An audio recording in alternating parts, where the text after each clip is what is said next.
सरकारी ससुराल। सवेरे सवेरे अपने चेहरे पर पैक लगाए कीर्ति शीशे के सामने बैठी हुई थी। ये क्या, तू फिर लिपापोती करके बैठ गई। बासमती चावल के दाम पता है मुझे, मोटे चावल भी तो है रसोई में, वो ले लेती। तो वो मुझे कैसे पता होगा मम्मी, अब तो लगा लिया ना। ये रील्स देख देख कर न जाने रोज़ तो क्या क्या करती रहती है। कभी चावल भिगो देती है तो कभी दाल, पर उससे खाना नहीं बना सकती। अपने चेहरे पर लगा कर बैठ जाती है। अरे मुल्तानी मिट्टी भी तो आती है 10 रुपए की इतनी सारी, उसे ही लगा लिया होता। अरे मम्मी, मतलब स्किन केयर भी ना करे क्या आदमी। और अभी मैंने पैक लगाया है, मुझे कुछ मत बोलो वरना फेस पर झुर्रियाँ आ जाएगी। जितना मन लगाकर तू ये सब करती है ना, उतना ही मन लगाकर अगर तूने पढ़ाई की होती तो आज पूरा कॉलेज टॉप करके बैठी होती। कॉलेज टॉप करके क्या करना है मम्मी? नौकरी करनी है, पैसे कमाने हैं। नहीं ना, वो तो मेरे पास ऐसे ही आ जाएंगी। अपना फेस पैक लगाकर कीर्ति आराम से 2 घंटे मैगज़ीन पढ़कर नए नए फैशन के आइडिया लेती है। फिर नहा धोकर तैयार होकर हॉल में आती है और उसी वक्त घर पर आती है मोहल्ले की विमला। अरे पुष्पा, कहाँ है तू? आंटी जी, मम्मी घर पर ही है, अभी बुलाती हूँ। लीजिए, मम्मी भी आ गई। अरे पुष्पा, तेरी बेटी का चेहरा तो जगमग करता है और बाल तो इसके कमर तक है। थू थू थू थू थू, नज़र ना लगे बेटा तुझे।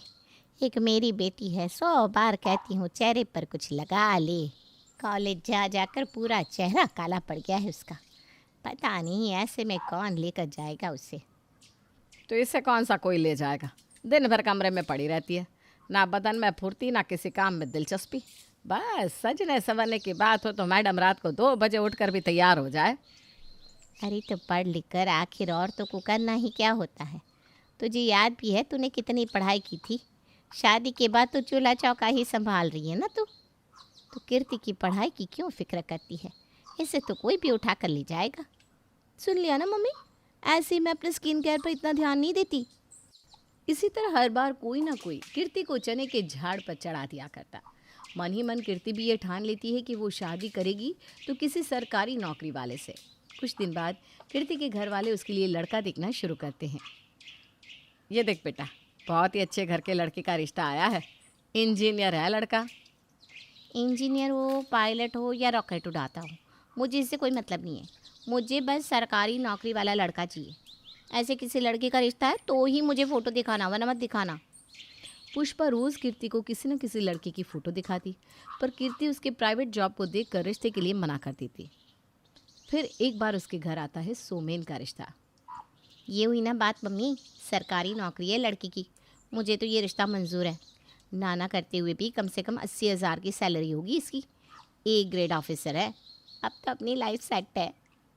ऐसा कैसे सेट है? कवारी लड़की के लिए तो 75-100 लड़कों की तस्वीर आती रहती है, तो क्या बिना घर परिवार देख के सरकारी नौकरी देखकर हाँ कर दे? मेरी किस्मत के आगे अड़चन क्यों बन रही हो मम्मी? सरकारी नौकरी वालों की क्या लाइफ होती है पता भी है तुम्हें?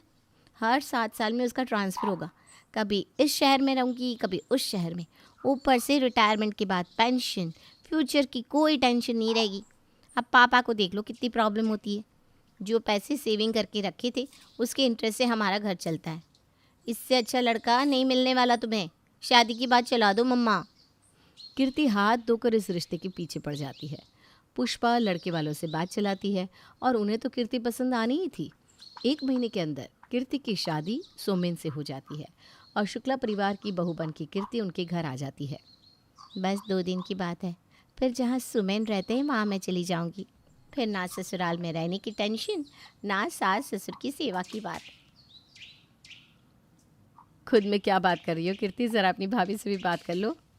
नहीं नहीं भाभी, वो इस घर को छोड़कर जाने का मेरा मन नहीं कर रहा। आखिरकार यही तो मेरा ससुराल है, पर क्या कर सकते हैं। इनकी सरकारी नौकरी है तो मुझे जाना तो पड़ेगा ही। ऐसी कोई बात नहीं कीर्ति, यहाँ तो प्राइवेट नौकरी वालों को भी अपना घर छोड़कर कहीं बाहर जाना ही पड़ता है। तुम्हारे भैया कौन से यहाँ रहते थे, शुरू से ही वो बाहर ही रहेंगे। अब जाकर उन्हें अपने शहर में नौकरी मिली है तो मैं अपने ससुराल आई।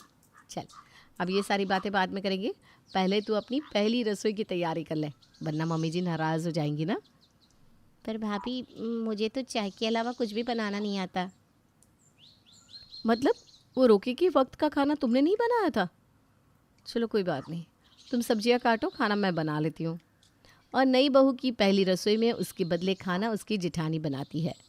बने बनाए खाने को बाहर ले जाकर कीर्ति सभी को परोस देती है। खाना कैसा लगा मम्मी जी? खाना तो बहुत अच्छा बनाया है बहू तूने। मैं तो हैरान हूँ, बिल्कुल जैसा सबको पसंद है वैसा ही स्वाद है खाने का। ऐसे कैसे तूने इतना सही अंदाज़ा लगा लिया बेटा? वो क्या है ना मम्मी जी, मैंने कीर्ति को बता दिया था कि घर में किसे क्या और कितना पसंद है। बहुत अच्छा किया बड़ी बहू तूने कि कीर्ति को साफ समझा दिया। अब हमें दिक्कत नहीं होगी। अब आपको दिक्कत कैसे नहीं होगी? मैं कुछ समझी नहीं मम्मी जी। मैं तो यहाँ बस 2 दिन के लिए हूँ ना। एक गवर्नमेंट एम्प्लॉय की बीवी हो तुम कीर्ति, इतनी तो रीजनिंग लगाया करो। मम्मी ये कह रही है कि वो हमारे साथ पटना आएंगी। तो फिर पापा जी? अच्छा, पापा जी को भाभी संभालेंगी। हाँ, कुछ दिन तो मैनेज कर ही लेंगे पापा जी मम्मी जी के बिना। इसी बहाने मम्मी जी पटना घूम भी लेंगी। थोड़ी तो अकल लगा ले बेटा, तेरे ससुर जी की कल ही रिटायरमेंट हो गई है, तो वो अपने पोस्ट रिटायरमेंट के दिन अपने छोटे बेटे के साथ गुजारने वाले हैं। ये सुनते ही कीर्ति की हवाई उड़ जाती है। कहाँ वो अपने पति के साथ अकेले रहने के सपने देख रही थी, और कहाँ अब उसकी सास उसके साथ नए शहर में आने वाली थी। हे भगवान, बस यही बाकी था क्या? मेरी लाइफ में कोई प्राइवेसी नहीं रहेगी। मम्मी जी सामने रहेंगी तो मैं जीन्स भी नहीं पहन पाऊंगी। वही साड़ी, वही सर पर घूंघट, सास ससुर पति सबका खाना बनाना, और मुझे मुझे तो खाना बनाना आता ही नहीं। 2 दिन बाद ही सोमेन को अपनी ड्यूटी ज्वाइन करनी थी, इसलिए दिल्ली छोड़कर कीर्ति को अपने पति के साथ पटना निकलना पड़ता है।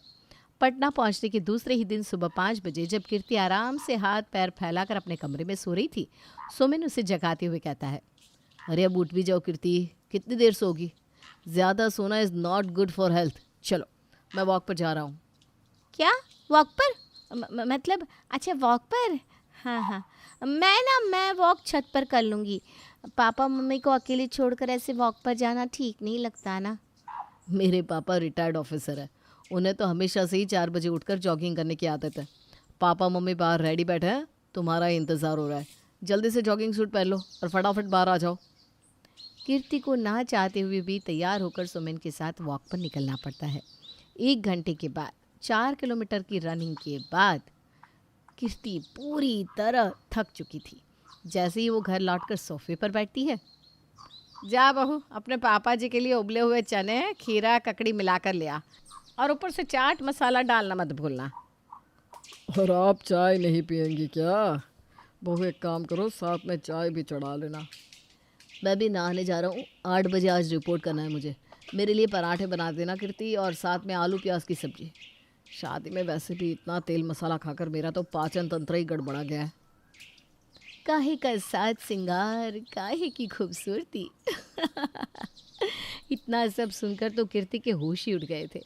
अपनी सास के लिए चाय और ससुर के लिए सलाद तैयार करने के बाद कीर्ति सबसे पहले अपनी जेठानी को कॉल लगाती है।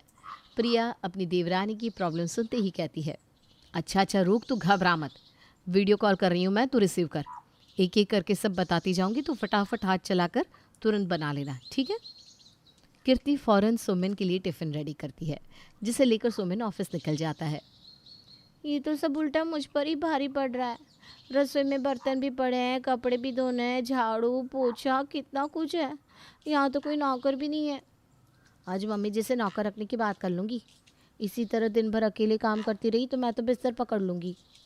कुछ देर बाद झाड़ू लगाती हुई कीर्ति धीरे धीरे अपनी सास के करीब पहुंचती है कि तभी उनकी पड़ोसन सीमा वहां आ जाती है। अच्छा, तो आप लोग हैं सुमेन के परिवार वाले। मानना पड़ेगा दीदी, बहुत ही अच्छे संस्कार दिए हैं आपने अपने बेटे को। ना ही किसी से बेकार का मतलब रखता है, ना ही कोई झंझट में पड़ता है। बस अपने काम से काम, मतलब से मतलब। पर तब तो वो अकेले थे ना आंटी जी, और अब तो पूरे घर का काम है जो कि मुझ पर आ गया है। काम से याद आया मम्मी जी, मैं सोच रही थी क्यों ना हम झाड़ू पोछा और कपड़े के लिए कोई काम वाली रख लें। काम वाली का क्या बोल रही हो बहू तुम? हमारे इलाके में तो किसी के घर काम वाली मिलेगी ही नहीं। ऊपर से तुम लोग हो ही कितने। उंगलियों पर गिन लो इतने। इतने कम लोग, मेरे घर पर तो ना 25 लोग हैं और 2 बहू हैं। 25 लोगों का खाना भी बना लेती है और सारा काम कर लेती है। अरे वक्त ही कितना लगता है। बिल्कुल सही कहा सीमा जी आपने। हमारे दिल्ली में तो हर तीसरे के घर पर एक काम वाली होती थी। यहाँ का तो मुझे आइडिया ही नहीं था। बन होशियार कीर्ति, तुझे ही करना था ना देश भ्रमण। हो गया ट्रांसफ़र, आ गई नई जगह। कहाँ फंस गई कीर्ति तू। अब कीर्ति का सारा वक्त घर के कामकाज और सास ससुर की सेवा में ही चला जाता। कीर्ति हर वक्त फ्रस्ट्रेटेड रहती और सारी बात फ़ोन पर अपनी जिठानी को बताती। क्या पेंशन भाभी, क्या पेंशन। मुझे तो लगता ही नहीं कि इनके पेंशन आने तक मैं बचूंगी। इतना भी मत पीसो इंसान को कि इंसान बचे ही ना। ऐसी कोई बात नहीं है कीर्ति, तो ज़्यादा ही नेगेटिव सोच रही है। सबका यही हाल है। अच्छा अच्छा भाभी, सुमिन आ गया, मैं फ़ोन रखती हूँ। सुमिन सरकारी नौकरी में था, इसलिए 5 से 6 बजते बजते अपने घर वापस लौट आता था। सुमिन को चाय नाश्ता देकर कीर्ति थोड़ी देर फ़ोन चलाने बैठ जाती है। मूढ़ी खाने का बड़ा मन कर रहा है, झाड़ मूढ़ी बनाओ ना कीर्ति। कीर्ति फ़ौरन झाल मूढ़ी बनाकर सुमिन को देती है। मूढ़ी खाकर सुमिन पूरे घर में इधर उधर चक्कर लगाना शुरू कर देता है। ओहो, ये बताओ, ये सफाई हो रही है हैं कीर्ति? सोफे के नीचे देखो तो कितनी गंदगी है। इतना पैसा लगाकर इसलिए सोफ़ा लेकर आया था क्या मैं? सोफ़ा कवर देखो, ये पिछले हफ्ते जो पापा जी से चाय गिरी थी उसके दाग भी अभी तक वैसे के वैसे ही है। करती क्या हो तुम दिन भर? जब से आया हूँ फ़ोन ही चला रही हो। घर पर आराम नहीं करती, बहुत सारे काम होते हैं घर पर। दिन भर के काम करके अब तो बैठी हूँ मैं। आपका क्या है, जॉब से जल्दी आ जाते फिर आपको हर चीज़ में उंगली करनी है। ये किस लहजे से बात कर रही है तू अपने पति से? है इसलिए लाए थे क्या हम तुझे? मतलब ये अच्छा है, पति चाहिए सरकारी नौकरी वाला और मैं काम भी नहीं करूँगी। आज ही समधी जी से बात करता हूँ। ये कौन सी बात हुई? मेरे बेटे की सरकारी नौकरी है, ले आया वो सुंदर लड़की तो क्या मूर्ति बना कर रखेगा? लड़की कमा नहीं रही है तो कम से कम घर के काम तो करे। नहीं नहीं पापा जी, मेरी गलती हो गई। प्लीज़ आप पापा से कुछ मत कहिएगा। वैसे भी सरकारी नौकरी वाले लड़के से शादी करने की जिद तो मेरी थी, इसमें उनकी क्या गलती। कीर्ति इस बात को अब समझ चुकी थी कि लड़के की सरकारी नौकरी होने से कुछ नहीं होता, उसका आपके साथ व्यवहार और संबंध कैसा है यही ज़्यादा मैटर रखता है। अपना दुखड़ा रोने के लिए कीर्ति अपनी माँ को फ़ोन भी नहीं कर सकती थी, क्योंकि अपने घर वालों के अगेंस्ट जाकर उसने इस रिश्ते के लिए हाँ किया था। सरकारी नौकरी वाले पति से शादी करके कीर्ति तो परेशान थी ही, पर वहाँ प्राइवेट नौकरी वाले करण के साथ शादी करने के बाद भी प्रिया के हालात कोई अच्छे नहीं थे। रात का 1 बज रहा है, अभी तक ये घर नहीं आया। उनके इंतज़ार में मैं भी तब से भूखी बैठी हूँ।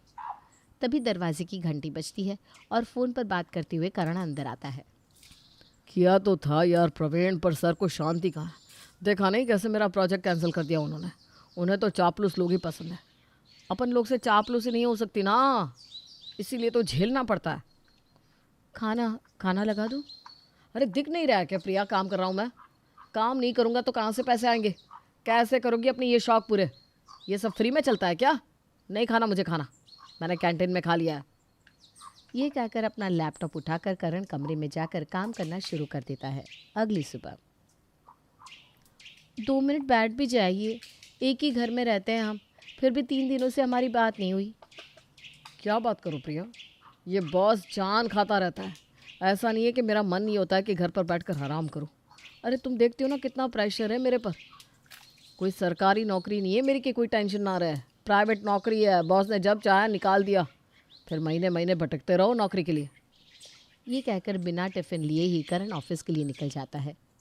पहले इनकी नौकरी के चक्कर में बाहर थी, अब ससुराल आई तो सास ससुर नहीं है, दिन भर अकेले बैठे रहो। अब अकेले नाश्ता क्या ही खाऊंगी, ब्रेड खा लेती हूँ। खुद ही खुद में प्रिया ये बातें कर रही थी कि फिर उसे उसकी प्यारी देवरानी का फ़ोन आता है। इस बार रोते हुए देवरानी जिठानी को कॉल करती है और सारी बात बताती है कि किस तरह उसका सपना था एक सरकारी नौकरी वाले लड़के से शादी करने का और कैसे सब बिखर गया। तब प्रिया कहती है, बहुत बड़ी गलती की तूने कीर्ति, बहुत बड़ी। मेरी तो शादी मेरी मर्जी के खिलाफ करवाई गई थी, पर तू तो पढ़ी लिखी थी, तुझे तो मौका दिया गया था लड़का चुनने का। ये कौन सी बात हुई कि जिस लड़के की सरकारी नौकरी है उस लड़के से शादी करूंगी? कर ली शादी, देख लिया सुख। सरकारी नौकरी ही संपूर्ण होने का प्रूफ होता तो फिर तो दूसरे जॉब में नौकरी करने वाले लड़कों की कभी शादी नहीं होती। बिल्कुल सही कहा भाभी। उससे अच्छा तो मैं किसी कॉरपोरेट में काम करने वाले लड़के से शादी कर लेती। इस तरह अपना कानून तो मुझ पर नहीं चलाता।